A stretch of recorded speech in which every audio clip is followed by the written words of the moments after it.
This Torah class is brought to you by TorahAnytime.com.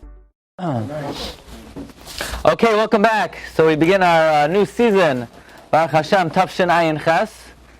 And Be'ezus Hashem, Hashem should give us Siyata D'Shmaya to come together, Gesundheit, for the whole year, for Chidushei Torah. Hashem should be Mezak us, to show us Laharenu Mi'Tayrasa Neflois. Okay, so Parshas Noach. So the Psukim say like this: Vayar Elokim es haaretz. Hashem saw the earth, v'hinei nishchasa, and it was corrupt. Ki hishchis kol basar es darkoi al haaretz. All flesh corrupted its way on the land.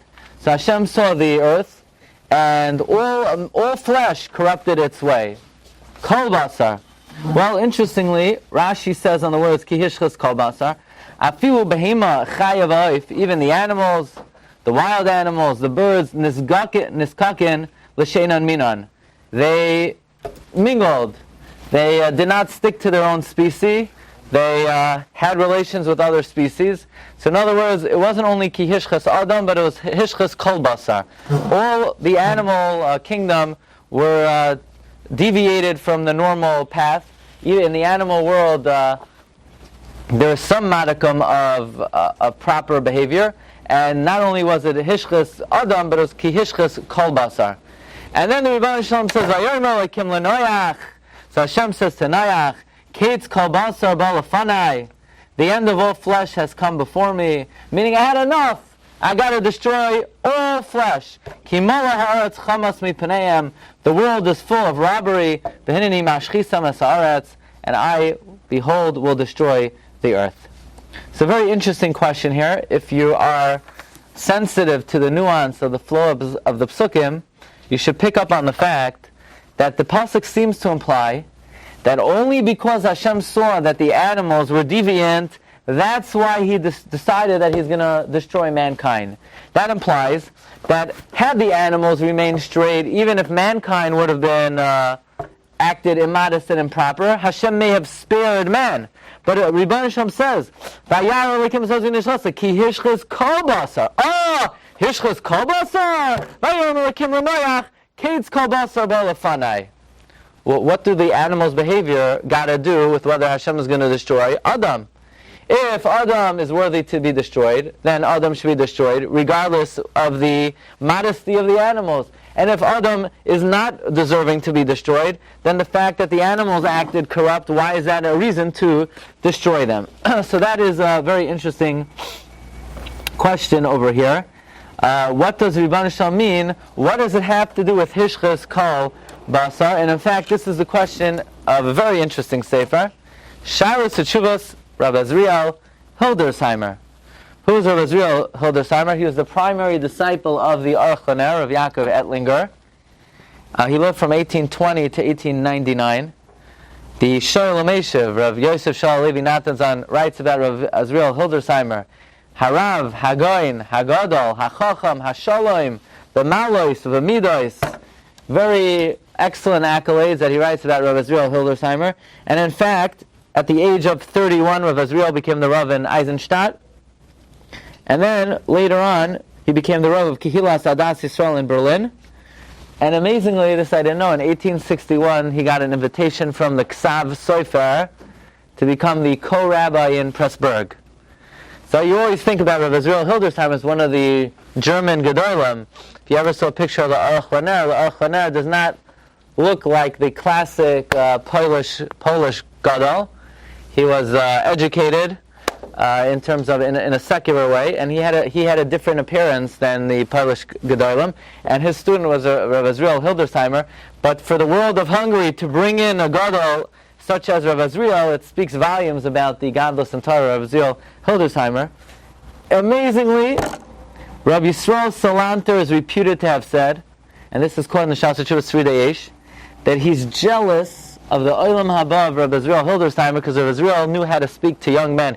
He was able to give very captivating shiurim to the youth and sort of keep them on the right path. And Rabbi Yisrael would say, this is brought in the Shas Yeshua Svidei, that he was jealous of Israel Hildesheimer's Olam Haba. But that's his kasha. He says, Ma inyan zelazeh. What does one got to do with the other? The shvil shara ki hishchas kol basar. What does one thing have to do with the other? Okay, very interesting. Let's talk for a moment. When Hashem, the Dor HaMabel, it doesn't sound like they became bad gradually. It sounds like they were pretty rotten from the beginning. You have over here corrupt behavior, immoral, immodest behavior, robbery, and yet Hashem gave them a long time. Hashem was pretty patient with them, 120 years. Usually, if someone does an Avera, you warn them again, you warn them again. I mean, 120 years is a very, very, very long time. And yet, Hashem is not so patient with Klal Yisrael. We know we read every day in the Shema, in the second Parsha of Shema, V'chara af Hashem b'chem. God was blazing angry at you. V'yatzaras hashamayim. He will withdraw the heavens, restrain the heavens. V'lo yeh matar. There won't be any rain. In other words, when we serve Avodah Zarah, Yishamru lachem pen yiftel levavchem v'sartem ad Elohim achim v'shachvisem lahem v'chara af Hashem. That if Klal Yisrael serves Avodah Zarah, God's going to close up the heavens. There's not going to be rain. The world will not produce grain. And I'm going to destroy you quickly. Right? By the way, this pasuk, it's not even Nusach Svar, and it says Mehera. That means it's really Mehera. I'm going to destroy you quickly. So Rashi is, by the way, Kasha. Rashi says, what does quickly mean? I'm not going to give you any tolerance. I'm not going to tolerate your behavior. I'm going to punish you immediately. Reflect Rashi, what do you mean? But Hashem was patient with the Dor HaMabel. Like it says, V'hayu yamav me'edasim shana, that you'll continue to exist for 120 years. Says Rashi, Dor HaMabel lo yehara lahem imi lilmoid. The Dor HaMabel did not have from whom to learn. The Dor HaMabel, they were like an oinus almost. It wasn't their fault. They had no choice. Of course they were going to sin. They had no one to learn from. But you, Klal Yisrael, you have from who to learn. Presumably that means Klal Yisrael has a Torah, and in the times of Noach, there was no Torah. But what exactly does Rashi mean? Then the Dor HaMabel, they didn't have from whom to learn. Who could have they have learned from that they didn't, and they didn't have whom to learn from? What's the meaning of Rashi that we have from whom to learn, and in the Dor HaMabel they didn't have from whom to learn? Another interesting Rashi that Rabbi Israel Hildesheimer is bothered by, and that's as follows. What was the camel that broke the straw that broke the camel's back? What was like the Makabah Patish? Here we have corrupt behavior. The people were immoral, even the animals were immoral. But it sounds like the one thing that God said, okay, that's it, I had enough, was chamas, robbery. Why was that the straw that broke the camel's back? Is that the worst avera in the repertoire? Is it worse than arayos? You wouldn't think so. Arayos is a capital offense. Stealing is bad, but you're not chayv misa for stealing. Even though they were bnei Noach, and for them it's one of the biggies, but still it's not like arayos. What's the reason why the Makabah Patish, the straw that broke the camel's back, is Kimala Ha'aretz Chamas? Why? What's the pshat in that? Okay. We're going to explore a subject now that many, many years ago, when I was learning in Yeshiva Chavetz Chaim in Eretz Yisrael, so we had a mashgiach there, Rabbi Kinarek, he was a mashgiach, but he wouldn't speak. He would sit and learn Shas. You could ask him questions, but he wouldn't speak Barabim. That wasn't his thing. The Rosh Yeshiva would give the shmuzin. And Rav Kinarek, when I was in Yeshiva, I think I only remember him speaking one time. And he said over this essay that we're going to speak out tonight. And the essay comes from a very interesting sefer. The name of the sefer is Sichos Chachma Musar. These are the shmuzin of Rav David Kronglass, who was the mashgiach of Yeshiva Ner Yisrael. I grew up in the Agudah in Flatbush. My Rav was Rav Yitzchak Izvi, Zechat Tzaddik Livracha. He was the son-in-law of Rav David Kronglass. Rav David was the mashgiach in Baltimore, in Ner Yisrael. And he has a very interesting approach that really sheds light on many divrei chazal and many very important inyanim. We're all familiar with the Mishnah in Pirkei Avos. Yeah, the Mishnah says like this. Yehuda ben Tema says, Havi az kanomer, yeah, be bold like a leopard. The kal kanesha, be light like an eagle. Ratz katzvi, run like a deer. V'gibor kari, be strong like a lion. La'asleis ritzayin avicha shabashimayim. Yeah, we're all familiar with that. Don't be embarrassed if you have a question. If you have a shiloh, sometimes people are embarrassed to ask shiloh. Sometimes people are embarrassed to ask questions. Sometimes you need to be bold. Even though in general the midah of busha is a correct midah, to be ashamed. But sometimes a person needs a certain courage in Avodas Hashem. Be bold like a leopard. Be light like an eagle. Run like a deer. And be mighty like a lion. So I asked Rav David Kronglas, Echatzak Levracha, on the Sichos Chacham HaMusar. I want to thank my good friend, Avrami Zon, one of the Chashiva Karlo Yungalai in Yeshiva Chavetz Chaim, who gave me the Sefer Sichos Chacham HaMusar.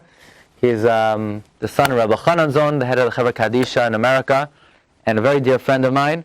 And he was kind enough to give me the Sefer Sichos Chacham HaMusar, and very Chashiva Ben Torah, does many wonderful things, including getting me this particular Sefer. And he's actually married to Rav Kronglas's granddaughter, I believe. And Rav David asked like this. He said, we'll put it in the colloquial terms. That's ridiculous. He told, be strong like a lion. Imagine, in the 5 towns here, basically the planes, they fly about 10 feet above your chimney, right? They basically land, a few feet away from your house. Every so often, all of a sudden, like the lights go out. It's not a blanket, it's just a plane flying over your house, right? So imagine a supersonic jet flew over your house, and I said, "Hey pal, make it to Shachar. What's taking so long? Move to Shachar like a supersonic jet." I say, Rabbi, are you everything all right with you? What do I got to do with a supersonic jet? It has, 100 horsepower engine, or maybe even more. What's that got to do with me? What's the analogy? What could I possibly learn from a supersonic jet? I mean, seriously, with a straight face, a Tana is telling me to be strong like a lion? What do I got to do with a lion? I should run like a deer? I mean, who's the Olympic runner from Usain Bolt? Yeah, Usain Bolt. How fast could he run already? 20 miles an hour? No, right? That's pretty fast. So you tell her, and right next to him there's a car, a Porsche. The Porsche pulls out 0 to 60 in 5 seconds. You say, "Hey Hussein, what's wrong with you? You're only running 18 miles an hour. Why could dash like the Porsche?" Who's the swimmer, Olympic swimmer? Michael Phelps, right? We say, you could swim fast. Swim like a dolphin. Swim like a dolphin. I'm not built like a dolphin. Dolphin has certain muscles. Dolphin's a fish. I'm a human being. What do I got to do with a car or a dolphin? It's ridiculous. What is the Tana saying? Be bold like a leopard. I'm not a leopard. Thank God I'm a human being. I'm not a leopard. I'm not an eagle. What's the comparison? These animals are programmed a certain way. They have tremendous capability, tremendous power. If I were 450 pounds with lean muscle, like a lion, then I'd be strong like a lion. But I'm not. I'm a yeshiva bacha. I'm sitting in a chair all day. I don't have the brute strength of a lion. I'm sorry. Run like a deer. Yeah, maybe if I would train for 75 years, if I want to actually have a life, there's no way I'm ever going to run like a deer. Now, obviously, it's an allegory. Obviously, it means be swift. But what does the deer? The deer is programmed that way. Man, on the other hand, is weak, is lazy. What is the order over here? Be bold like a leopard, be light like an eagle, run like a deer. Interesting. Take a look at number 11. The Gemara in Erevin Daf Kuf Amud Beis. It says the Gemara, Amar Rabbi Yochanan, Elmalei le'nitna Torah, if the Torah was never given, hayinu lameidim tznius mechasel. We would have learned modesty from the cat. When the cat eliminates waste, it does so in a very modest way. We would have been able to learn modesty from a cat. V'gezel minamala, we would have learned not to rob from an ant. An ant is very particular with robbing. An ant, if anybody ever touched, even if one ant ever touched a piece of food, no other ant will go near it. Amazing. You could have a mamish, a chetz of bread. Once one ant touches it, if the ant drops it, no ant will touch that. Arayas miyoina, we would have learned modesty from the pigeon. What does that mean, modesty from the dove? A dove, it's an incredible thing. 2 doves mate, And if one of them dies, the other dove will never go to another spouse. It's loyal to its spouse for its entire existence. That's the Klal Yisrael compared to a yoina. We would have learned arayos from a yoina, and we would have learned derech eretz from a chicken. Okay, and the Gemara explains what the derech eretz of a chicken is. Ayin sham. So the question is, what do you mean we would have learned modesty from a cat? It's not like a cat, when it eliminates its waste, it says to itself, it's really a pain in the neck to do this in a modest way. But Laman HaKadosh Baruch Hu, I'm going to eliminate my waste in a modest way? Of course not. The cat has an instinct that it just eliminates its waste in a modest way. So why should I learn from that?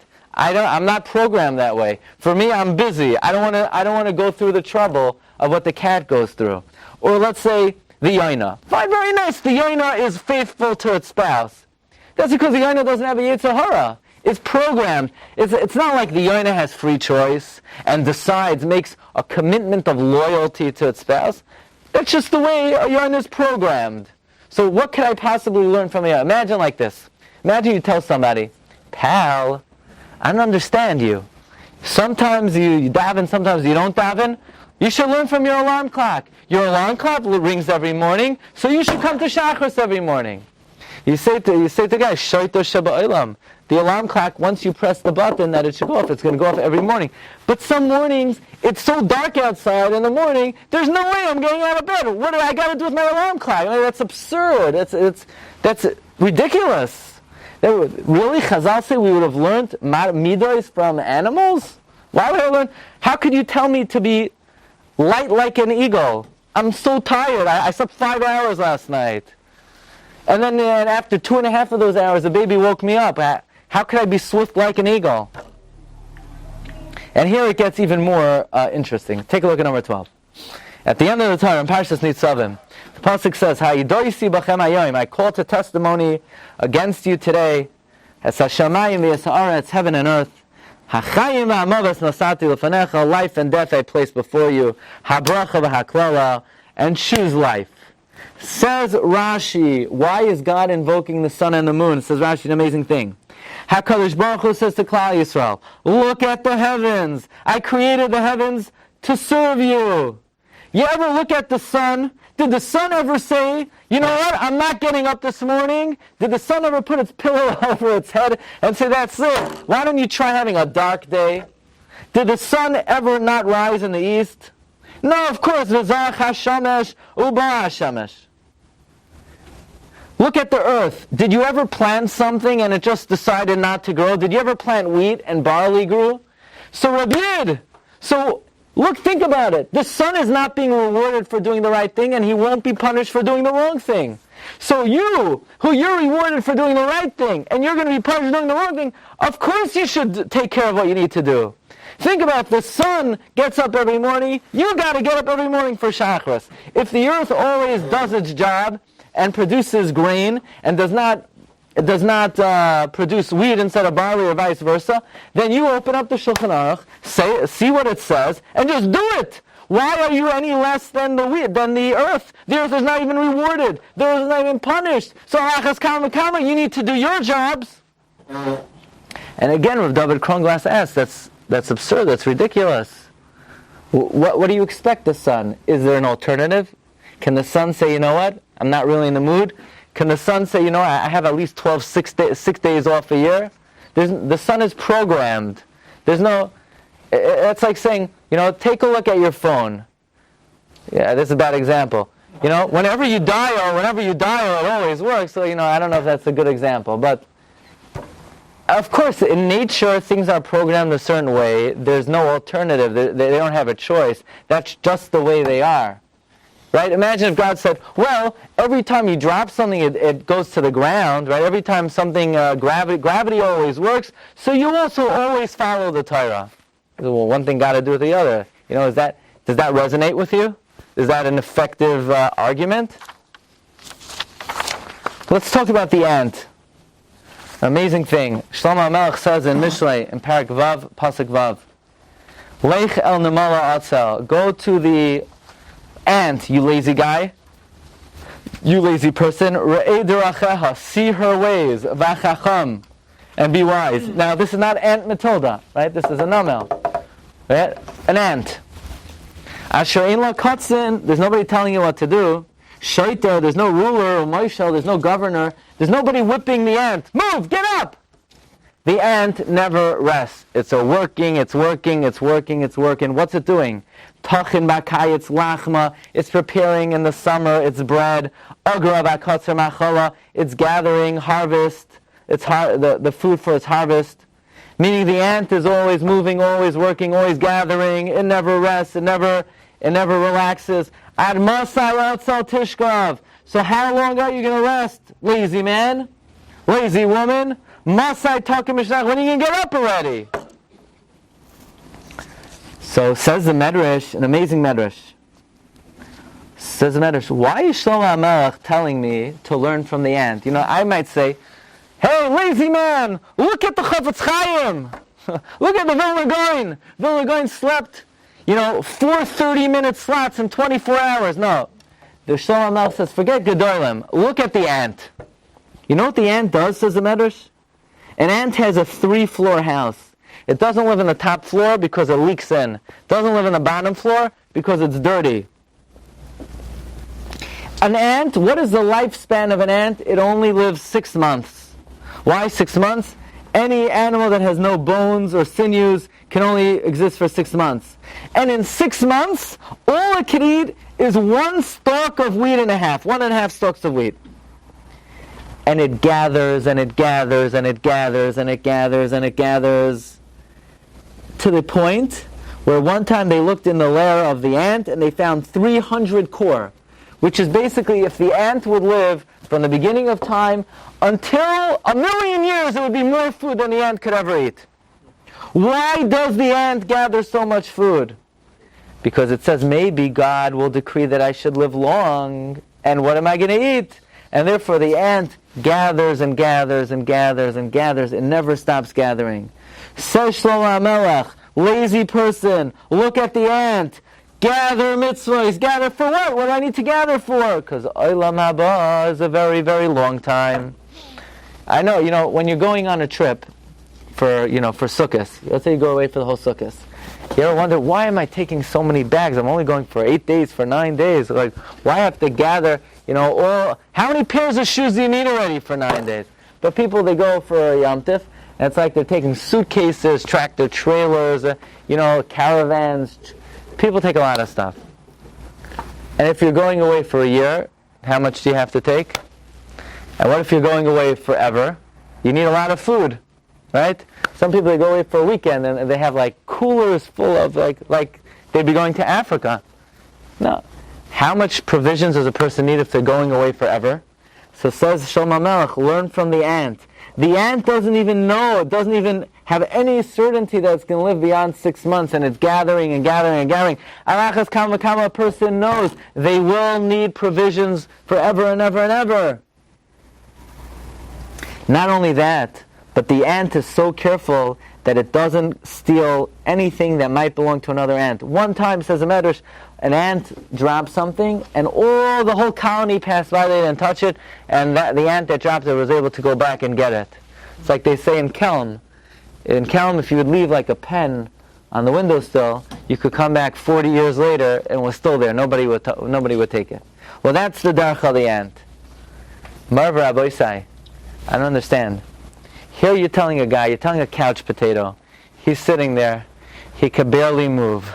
He said, I know the Yankee game's over already, but I'm stuck on the chair, so, I can't get out. I can't move. So he said, learn from the ant. The ant is able to move. He said, that's a very logical argument. Now I'm going to go to the chair. Because the ant, that's the way the ant is programmed. Well, what does the ant got to do with me? If the ant drank what I drank and ate what I ate, they would also be sitting on the couch. What's the argument? Learn from the ant. Well, this is an idea that is enunciated by the Zohar HaKadosh, and it's brought down by the Nefesh HaChaim. We're going to explain it tonight in the way that Rav David Kronglass develops it, in a very beautiful way. And that is, let's try to understand what is Adam. What is a person? I think we all understand that a person is obviously not just a sophisticated animal, but the most sophisticated creation, and we happen to have a neshama that's a piece of Hashem, that's divine, that comes down to this world to do Torah and mitzvahs, and ultimately the neshama returns to Shamayim and reaps its eternal reward. But if I were to ask you, is there any connection between a person and an elephant? Say, I hope not, right? I hope there is no connection. Or is there any connection between a person and a snake? No. Is there any connection between a person and a bird? No. We both have the same creator. Is there any connection between a person and a rhinoceros? You say, not me, there might be somebody I know who might have some kind of shaykhus, but in all seriousness, I don't think we tend to think of ourselves as having any connection at all to any of the animal species. What about to a tree? If I were to tell you, what connection does a person have to a tree? Say absolutely zero. A flower, a bush, grass.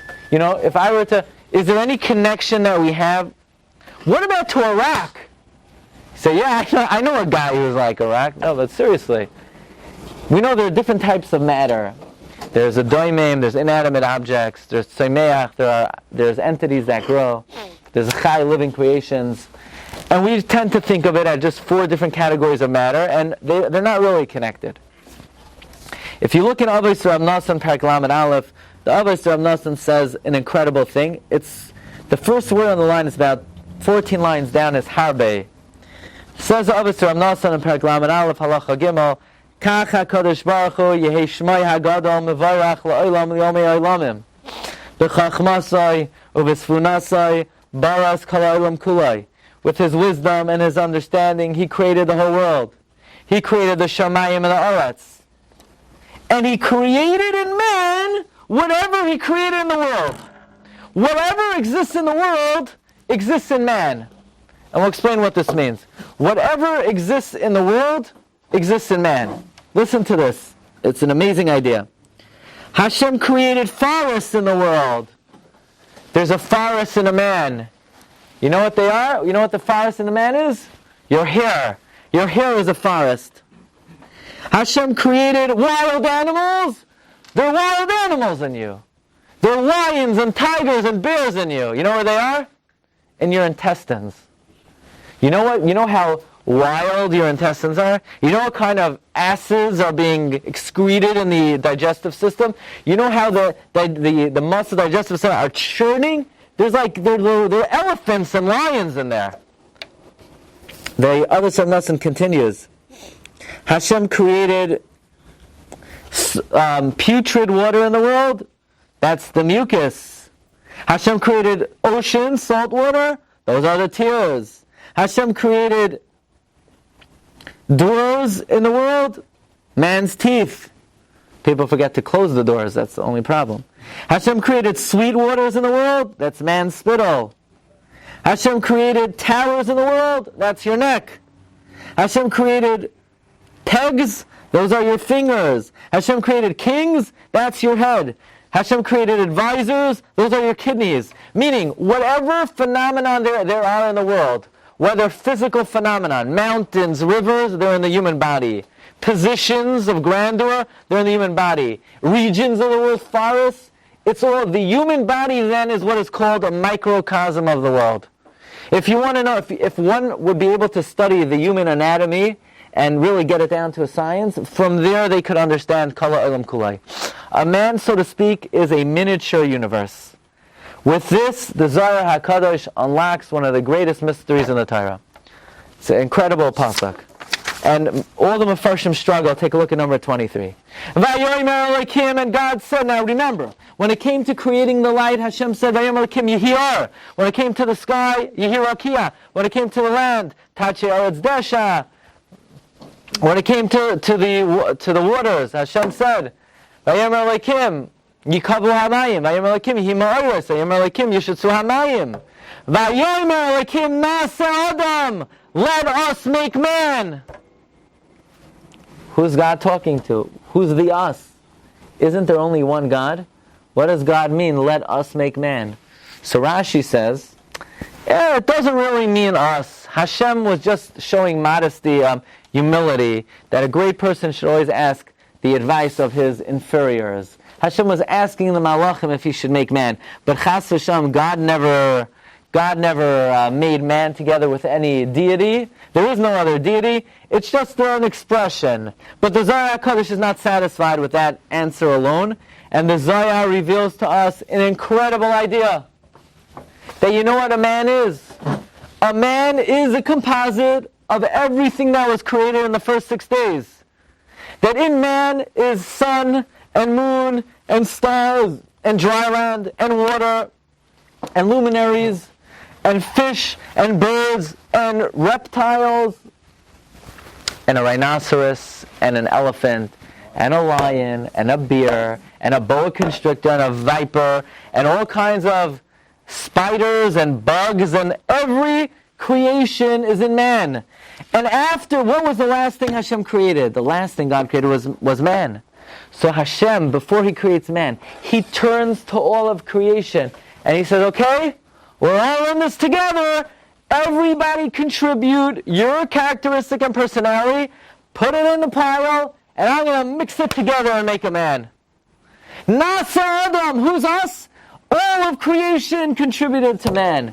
Man has in him the might of the lion, the boldness of the leopard, the swiftness of the deer, the lightness of the eagle, the poison of a snake, the brute power of the rhinoceros.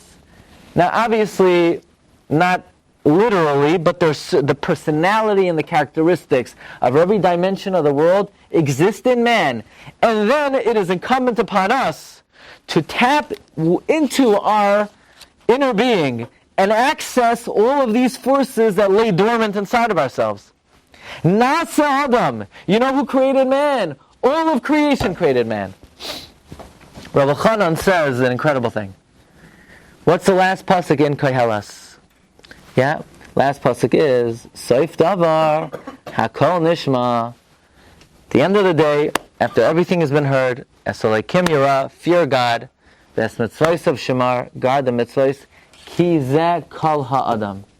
Fearing God is the entire man. Listen carefully.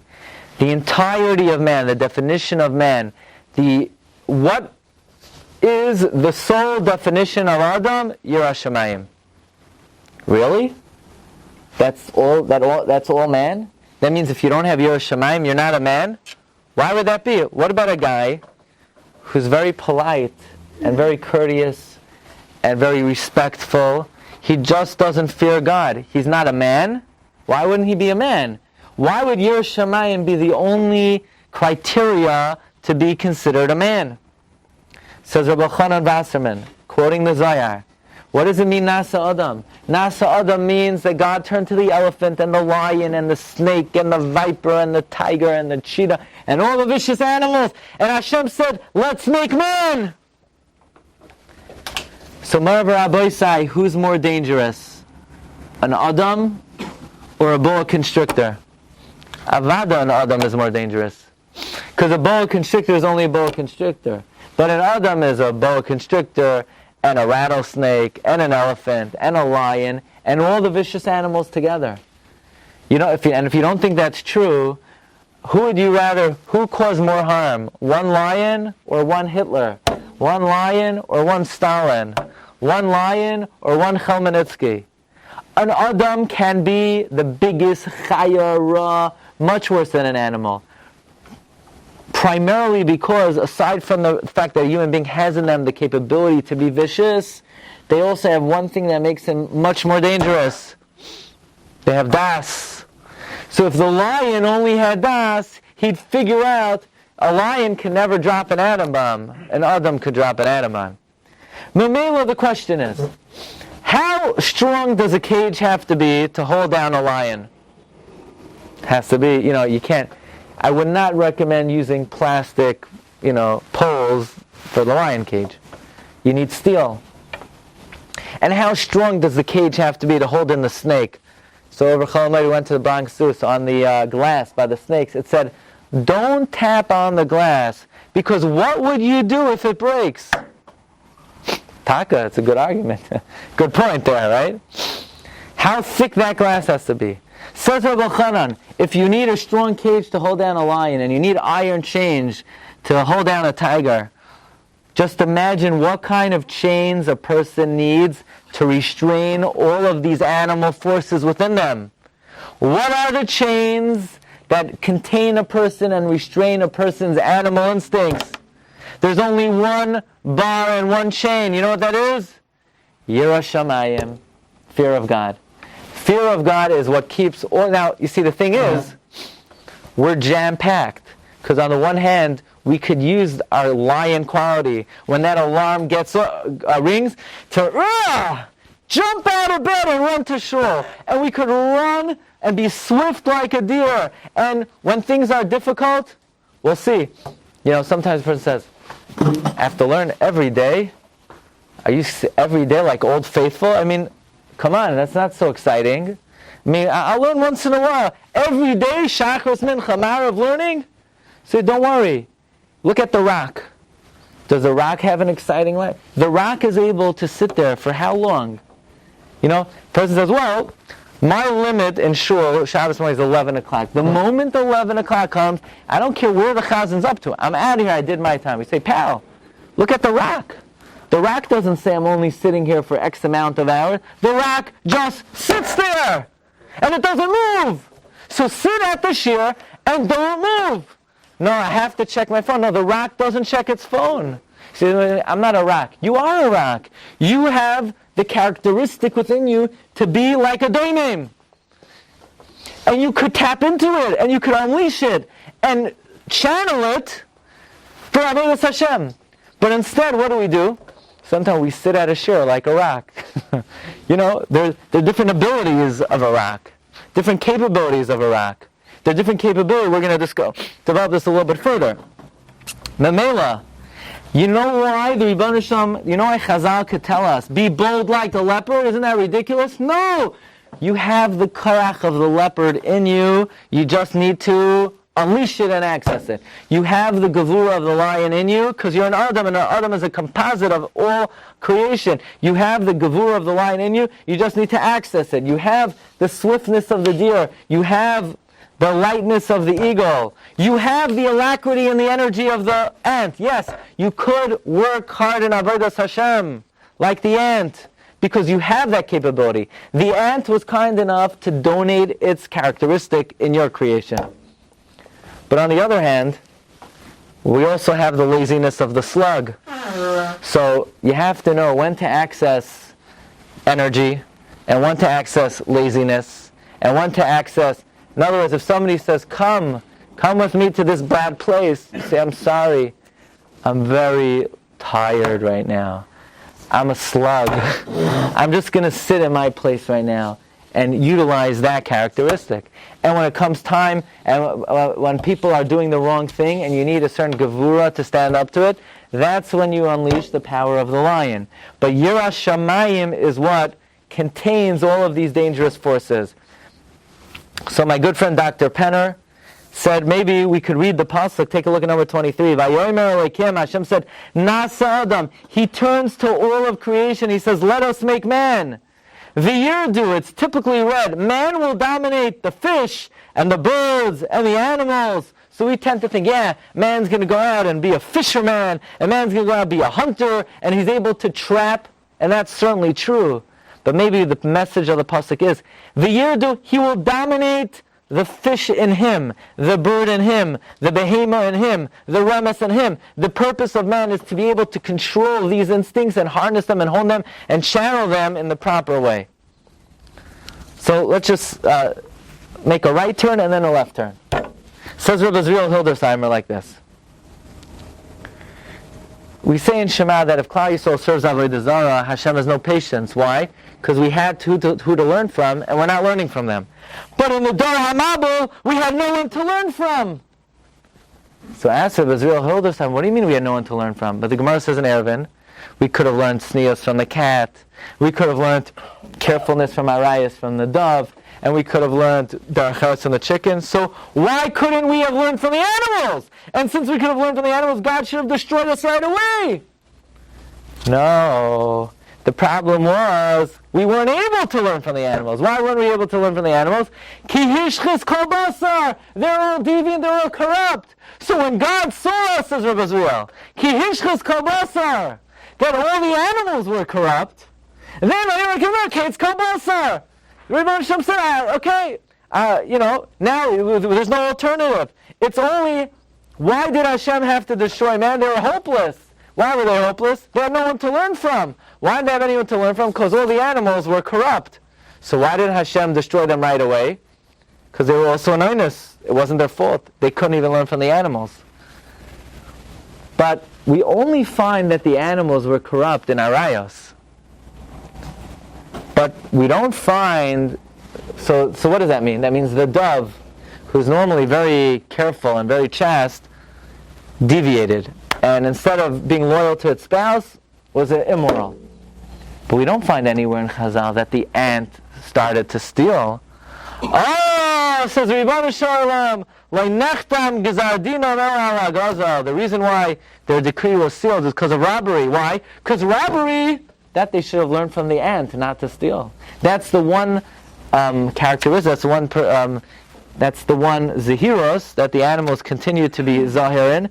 And therefore the Ribbon Shalom says, even though maybe for arayos I'll be patient with you, because the animals, ki hishchas kol basar as darkoi, but when it comes to stealing, leichal namala atzel, you should have gone to the ant. The ants are still being honest citizens, and therefore leinechdam gizardinam ella al hagazel. Says Rav David Kronglass, and by the way, this idea of this concept that the Dar HaMabel had no one to learn from because the animals corrupted their ways, this is also found in one of the Kadmonim, the Taras Chaim, on Erevin Daf Kufam Beis. Yeah. So the Rashi in the Dvarim Yud Aleph, he's saying that by the Mabel they couldn't. They didn't have who to learn from, and therefore Hashem sort of was more patient with them. Over here in Dvarim they did. In what? In Dvarim, yeah, because we had the Torah. Right? Okay. The animals, right. Yeah. So let's just conclude with the following. Says Rav David Kronglass, this is a very empowering and ennobling idea and concept. That means the person doesn't even realize how much power is latent in them. You know, if somebody was told, you know how much you could accomplish? You have the might of a lion. Imagine a young man, or even a middle-aged man, or even someone like us. We think to ourselves, what are we going to accomplish in life? We work a whole day, we come home so schmettered, we're exhausted. What could I accomplish already? Could I become great in Avodas Hashem? Because we don't even recognize what's dormant inside of our personalities. If we would realize, study all of creation, see what every animal's characteristic is, and realize that we have it within us, and we could tap into it, and we could bring it out, and bring it to the forefront, we would be surprised at our own capabilities. And therefore, says Rav David Kronglass, there are really two ways of looking at the world. On the one hand, man was the last thing created. Everything was created to service man. All the animals are to service us. We could hunt, we could shecht, we could trap. But on the other hand, we have to walk around life with very open eyes. That even though everything is created for us, we need to develop the habit and the attitude that we are now Talmidim of all the animals and all the plants and all matter, and we become Talmidim of the sun and the moon because there are powers and abilities and capabilities that they have that we could learn from and realize that we have the same capabilities. For example, a rock, an inanimate object. You know, how everybody knows about themselves that we are always subject to slackening off and weakening of our energies, and how often we say, okay, I just can't do it anymore. Every day, Old Faithful, I don't have it within me. But that's exactly what Hashem tells Klal Yisrael. I summon to you the sun and the moon. And Hashem says, does the sun ever stop rising? Does the earth ever stop producing produce? Is that a logical argument? That's a very logical argument. What Hashem is saying, look at the sun. The sun rises every day. Old Faithful. The point being, You have within you the power of the sun. You have the power of consistency. You have the power of doing things on a regular basis. Despite the fact that you've done it so many times, you could still do it again without any weakening of your energies, without any slackening off, because you are created from the sun. Meaning, Hashem said, Nasa Adam, the sun contributed its steadfastness and its consistency to man. Let's talk about the plants. What could a person gain from the plants? Moshe Rabbeinu says in Hazinu, Yaroif kamato lekli, tizal katal emrasi, kesirim alei desha, v'chervivim alei esav. Chazal say, there is no blade of grass that doesn't have a malach beating it. Grow! Grow! Grow! Grow! That means, what's the primary characteristic of a plant? Plant is always growing. It's always growing. That means that a person has the ability within them to say, okay, I did that last year, but this year I'm a different person, or today I'm a different person, or I'm different this hour than I was last hour. I'm like a plant. I have the ability to constantly rise higher. Now Moshe Rabbeinu says, Kesirim alei desha, Rashi explains, just like the wind strengthens the grass and causes them to rise up, so too Divrei Torah causes a human being to be megadel, to grow. That means a person should think to themselves, wait a second, when the gardener comes to your house, in March and April, how often does the gardener mow the lawn? He's supposed to come every week. Why? Why can't the gardener just come at the end of the season and mow the lawn? That's because the grass is always growing, and if you're going to skip a week, the grass is going to be too long. That means a person should think to themselves that I have the ability of growth like a grass. That means on a weekly basis, I'm raising myself up. I'm becoming a different person. I'm going higher and higher at a rapid pace, in a real way, the same way grass is always growing. Here's another thing to think about, says Rav David Kronglass. Vayomer Elokim tad she'ha'aretz dasha, esav mazri azara, eitz peri, oisa peri lemino asher zarei boy. Every plant has a seed in it. Says Ramban, why does every plant have a seed in it? Because if it didn't have a seed in it, then after a week or 2 or 3 that it dies, that would be the end of the plant. But the plant wants the continuity of the species, and therefore it always has a seed in it to be able to produce the next generation. So too in Avodas Hashem, a person has to think, it's not enough if I'm growing in spirituality. What about the next generation? What about other people? Am I influencing others? Am I influencing my children? Am I influencing future generations? So why do I need to worry about that? It's not a matter of why you need to. You have to know who you are. You have capabilities of being an inanimate object.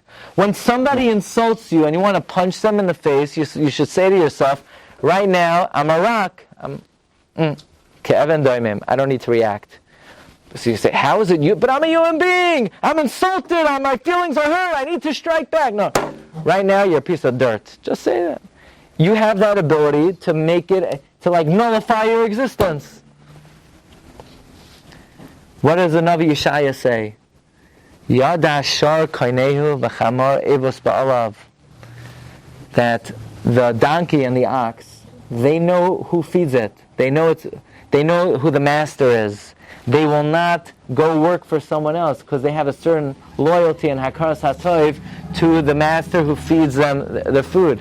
But Yisrael lo yada, Klal Yisrael is not faithful to Hashem. What's the Navi telling us? The Navi is saying, learn from an ox to be faithful to your God. I should learn from an ox? Yeah, because you have the power of the oxen, you have the power of the chamor in you. Say, it's so hard. It's after a long day of work to come out to a shiur. I feel like I felt like a ferd. Gewaldig! You are a ferd. You're mamash a ferd. That's a good time to say to yourself, I'm a chamor, and the same way the chamor buckles under the heavy responsibility of schlepping, that a yid has a responsibility of limud Torah. That's one of our very important responsibilities in life, and even if it's not so easy, and it doesn't mean it's convenient. It means you have the ability to unleash the power of the chamor and carry the burden and the oil HaTorah. And then finally, we'll talk about the ant. Rav David Kronglas says, why would Hashem make the ant gather so much food? Think about it. The ant, in its entire life, only needs to eat 1.5 grains of chita, and it gathers like 1,000,000 times more than it needs. Because the ant says, maybe I'll live longer. But they don't live longer.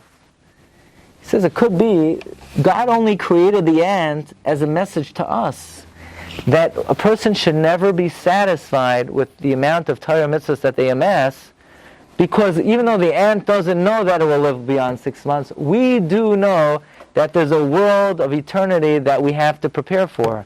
The entire creation of the ant is to be able to teach us to gather and amass and collect as much Torah mitzvahs as possible. But at the same time, and this is in a very practical way as well. Even in a person's own career, a person has to work hard at their job. You can't be lazy at work. You can't slacken off. You have responsibilities at work.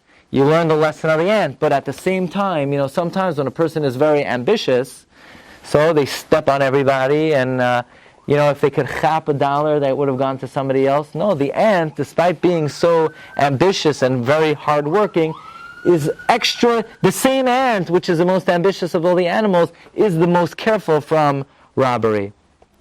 And therefore, says Rav David Kronglas, have the following image in your mind. If somebody were to deposit in your house, say, Bensi, you mind, I'm going away next week. Would you mind watching my rhinoceros and my elephant and my lion and my boa constrictor? So I don't think you would say, Rabbi, yeah, just deposit it in my living room, we'll take care of it. You're not taking responsibility for it until you're absolutely sure that you know how to keep these things in check, in the right cages, with the right chains, with the right... And then you'll say, no problem, I'll be happy to garner for you. That's really Hashem deposited by every human being a teva full of animals. And we have to learn how to, first of all, keep all of these animalistic instincts in check. Because, look, the reality is, you could be a very nice guy, and you could be very well-meaning. And sometimes, you lose it. And when a person loses it, they could be a chayara. So a person has to realize that they have tremendous koichos in them. Koichos of devastation and destruction.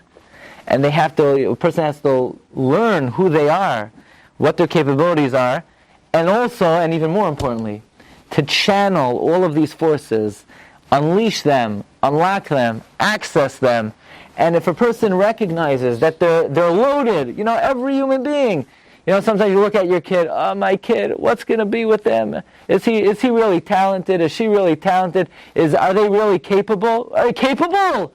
They have powers of gevura and azus and swiftness and power and loyalty that you can't even fathom. Don't underestimate your children. Don't underestimate yourself.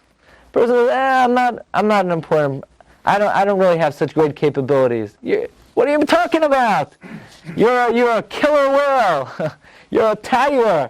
You're a leopard. You just have to figure out how you're going to unleash these forces and use them to elevate a person to greater avodas Hashem. Havi az kanomer, v'kal kanesher, rotz kasir v'givor kari, lasos ritzayin avinu shemashmaim. Shkoyach.